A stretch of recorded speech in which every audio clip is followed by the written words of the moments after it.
forgot to say something very important. I'm not sure if I say that because that's my copyright.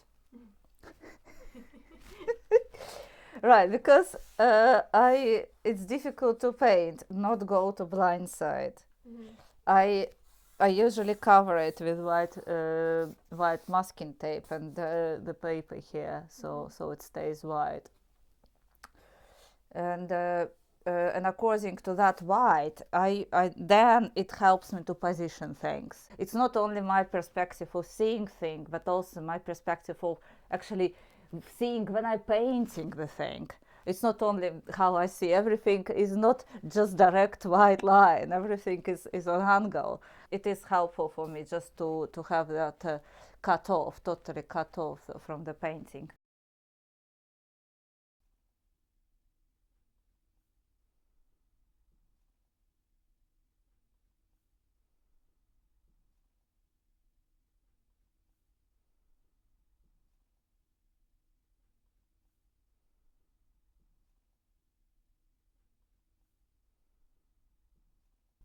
It's a disabled realism. Okay, what about, right, let's think about it together then. What about grieving realism? So if I'm grieving for something I lost, but I still try to add something I still see. But that's a bit too philosophical. No, fuck it. Okay, come on, let's try it again. My style called educational realism. I had a significant brain injury on the right frontal lobe. And after it happened, I was in such a bad state. No one could diagnose me with all other problems brain injury brings you. I was in a rehabilitation center for 5 months. I wasn't diagnosed with hemianopia. I understood something is not right. And I was stumbling really badly. And I just walk into the objects and miss the chairs, fall down, and and of course I couldn't diagnose myself. And and 5 months after I had a test and diagnosis. Hemianopia is a partial sight loss of field vision. It happens when one of the pathways of the optic nerves are impaired in one side. So in my case, I lost left field vision. Yeah, I have central sight. It's just in the you stays with one part of the world, so you only can see half of the world. When I look, I see nose, and I can see that bit, and then part of the hand like this. So, but I cannot express it in this way. So it's just I have to adapt what I see to my painting. A year ago, in a Headway Rehabilitation Center, I painted what I could paint, really. The message I wanted to give, it's like, well, look, this is my hand. This is how I see that. So please, don't put anything on my left side, because everything on my left side will end up on the floor.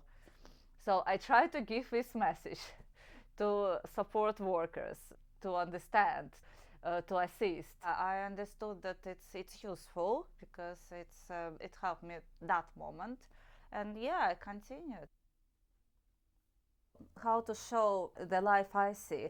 It's what all people do each morning. Usually you look what time, then you look in a telephone, then you drink tea, then you take glasses. So simple, very simple. No, it's not. That's pretty much my hand. Yeah. So I need help to do it, but it's much easier than make mistakes and serious things. Yeah, that's my hand as well. I know the limitations because I don't have any fine art education at all, and I don't have a mentor.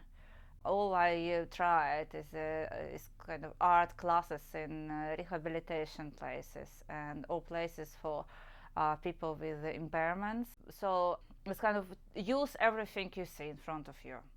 And I made many mistakes because I mixed paints. They're not possible to mix them. I don't have a scale and perspective, and because I'm painting that, I think about it quite a lot, and I lose the point. While it's so difficult for me to actually make it how a sighted person would see it, and that's what how I all tried. But now I don't do that because I don't see it. I can see okay the ground, and that's my number one priority. Dogs not. And yeah, and that was a dog, and I thought, oh god, again I can't. And then in the background, of course, because there's also cars and children. This is a good picture representing how difficult it is to live in a urban environment with my sight loss.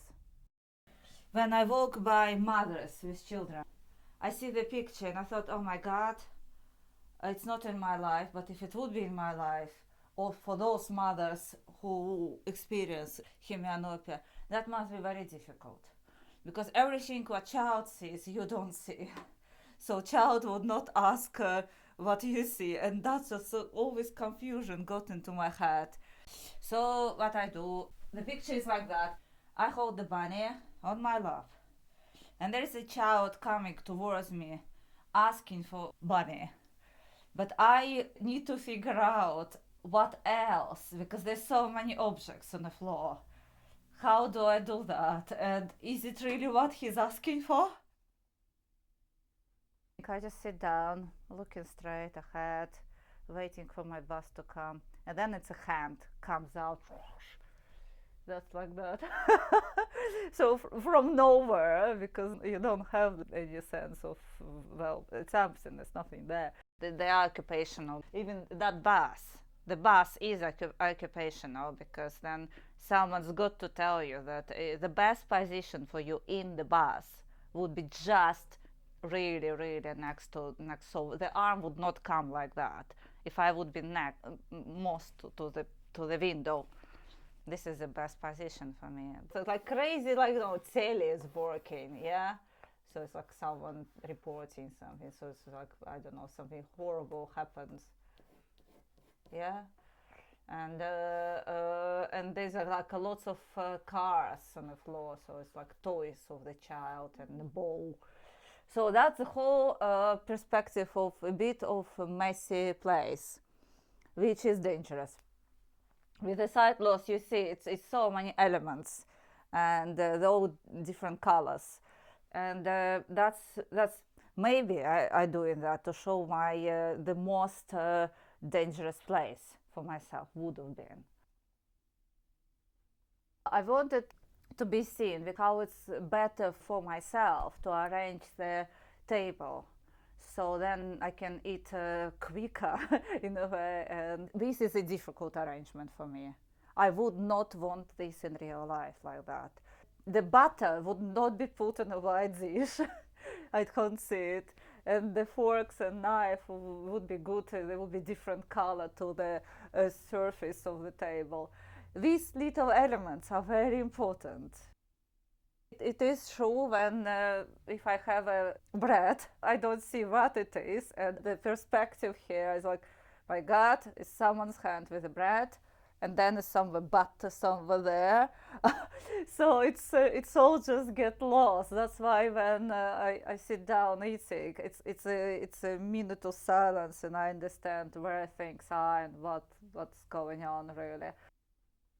When I have colors on palette, it's not at all what I used to see them on the painting. That's why it's on and on and on. The best colors to work with still would be purple and blues, but some things I just really struggle to put together. I like bright colors. I like bright colors for myself because I just see them.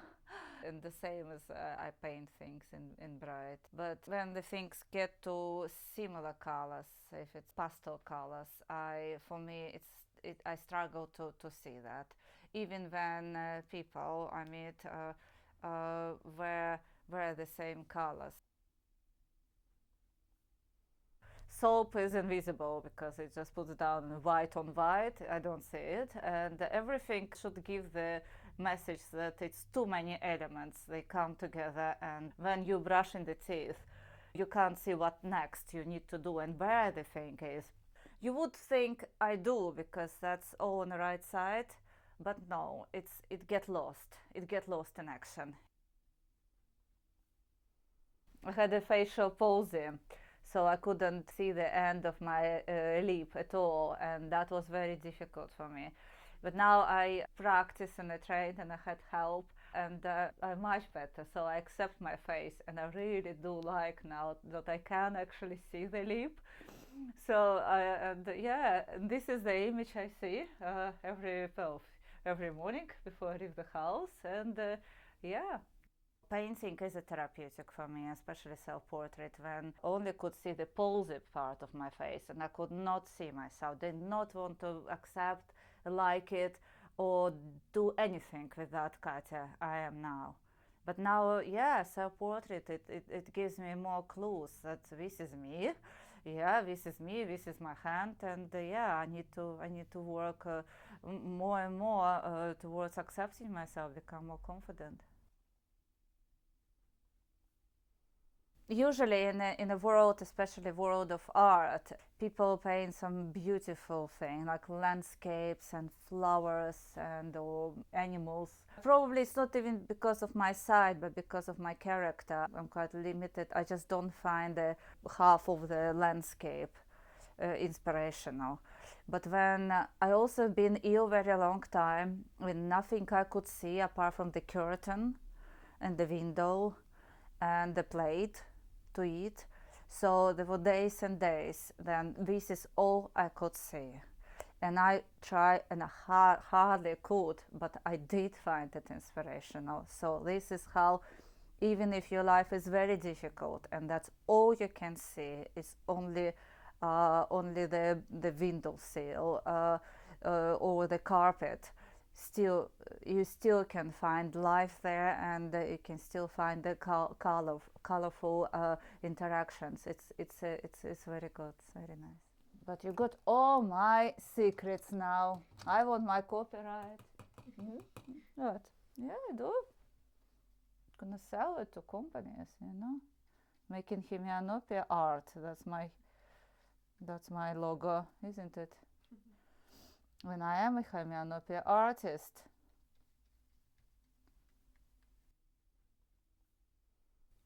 Affirmation is a statement. You need to repeat the statement to remember that and to change your pathway of thinking. So you're not that anymore. I'm now an artist. And for me, it took time, very long time, to accept that I need these affirmations, and secondly, to develop it and to do that. These kind of affirmations help me. And yeah, and I have it around, even though I have word blindness, Alexia. I still know I painted that, and I know what I mean by this. So I am visually impaired, and yeah, and that's who I am. It is an interesting tool because other people, either they see you and they say, oh no, you're not disabled. I say, well, I am. And I say, okay, handicapped is better. It's better. You develop this conversation with people when they don't see what I am. And in this conversation, I tell them, I help them. And this is what I love doing, encourage disabled people to talk. Yeah, even if they're not disabled, but they talk with me who disabled. It's very honest, and you would think it's simple, but it's not. People really trap within themselves. They don't like talking about disabilities, especially invisible disabilities, mental disabilities. No, but you just verbalize it. It is very important, especially for people limited in sight or hearing. And my favorite is I take responsibility because this is it. I'm disabled. I haven't done anything to become disabled, but that's happened. Yeah, and I take responsibility. No one can help me and do things for me. I've got to do things, and I've got to ask people to help me in particular things I need. they have different comments.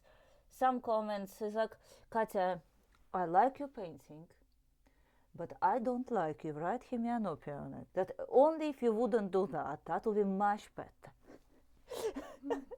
And I just sit down thinking, that's the whole bloody point of my work. So then I listen that, and I'm just glad people like it. It just doesn't matter. But other part of me saying, no, it does matter. Tell it. If you see differently, paint it. That's one part of my message. Is you only can explain how your visual impairment work if you paint it, and nothing will stop you, right? Just do it. If it looks really bad, people around understand. Look at that. Okay then. No, that's it. It is extremely difficult to explain. I haven't found the right sentence, but carry my paintings with me is a solution. Even if it's only for 5 minutes conversation, is still a solution.